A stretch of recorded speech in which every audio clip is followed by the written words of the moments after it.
আসসালামু আলাইকুম। আজকে আপনাদের দেখাবো নতুন আরেকটি রেসিপি। কোনো রকমের পানি ছাড়া খাঁটি গরুর দুধ, নারকেল দিয়ে একদম কড়া মিষ্টি পারফেক্ট তেলের পিঠা, পাকান পিঠা যেটাই বলেন না কেন, সেই পিঠাটাই আজ আপনাদের দেখাবো পারফেক্টভাবে, যে কেউ তৈরি করে নিতে পারবেন। প্রথমে আমি একটা বাটি নিয়ে নিছি।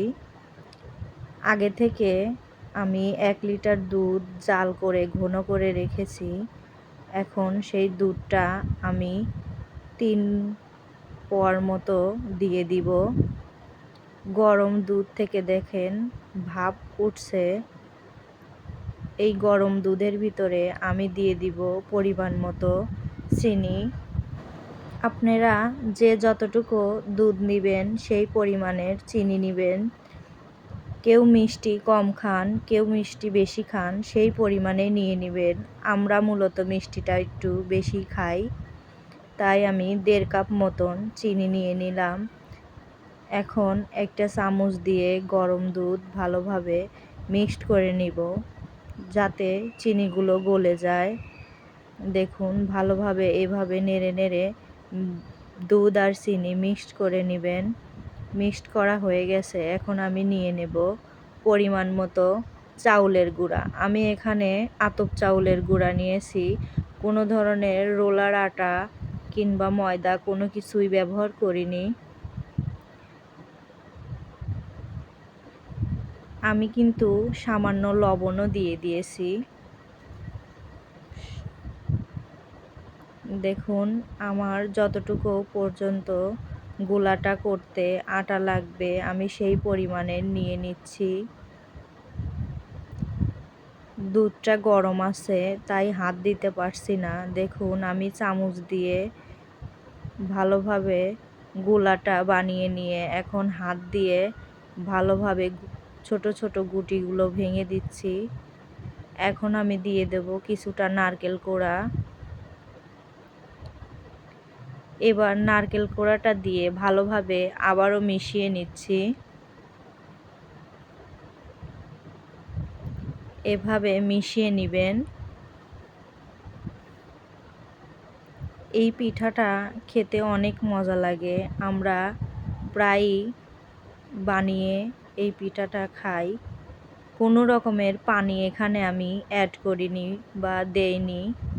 শুধু দুধ দিয়ে, নারকেল দিয়ে, চিনি দিয়ে এবং আতপ চাউলের গুঁড়া দিয়ে বানাচ্ছি। চুলায় আগুনটা জ্বালিয়ে নিয়ে একটি কড়াই বসিয়ে দিলাম। কড়াইটি একটু গরম হলে দিয়ে দিব পরিমাণ মতো তেল।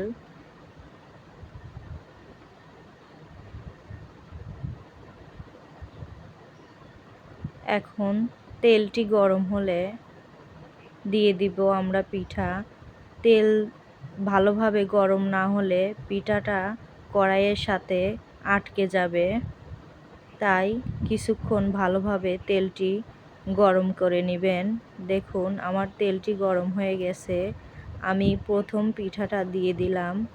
দেখুন দেওয়ার সাথে সাথেই কি সুন্দর ফুলে উঠেছে। একদম পারফেক্ট পিঠা হবে দুধ দিয়ে, আর খেতে এত মজা। একটা পিঠাও ভিতরে কাঁচা থাকবে না এবং প্রত্যেকটি পিঠাই এইভাবেই ফুলে উঠবে। একদম পারফেক্ট তেলের পিঠা বা পাকান পিঠা যেটাই বলেন না কেন। দেখুন আমার পিঠাটা কত সুন্দর গোল হয়ে উঠে এসেছে।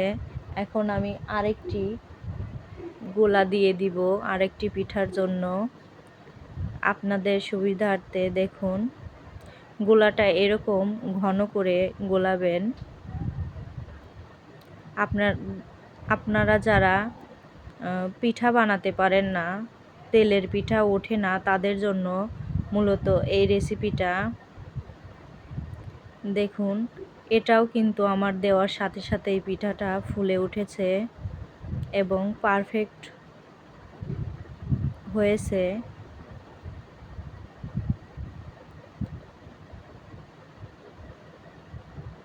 এই পিঠার রেসিপিটি ফলো করে বাসায় বানালে একদম আপনি পারফেক্ট মিষ্টি, পারফেক্ট স্বাদে একদম ফুলকো ফুলকো তেলের পিঠা খেতে পারবেন। একবার খেলে বারবার খেতে চাইবেন এই পিঠার রেসিপিটি।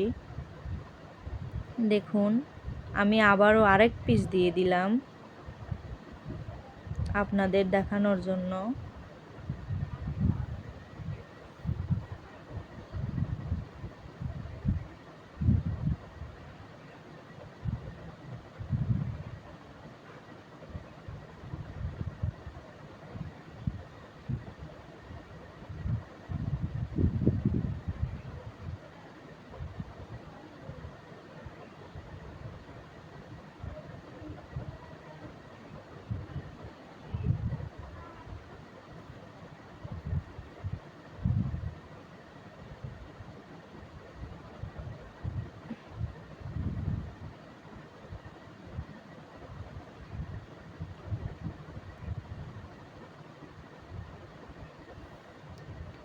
এর ফাঁকে আমি আরেকটি পিঠা দিয়ে দিয়েছি।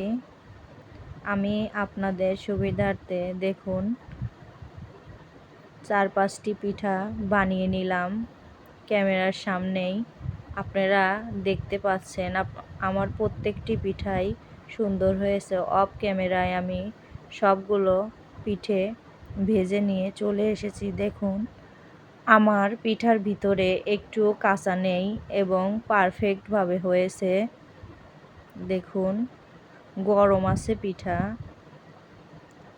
আমার হাতে গরম লাগছে।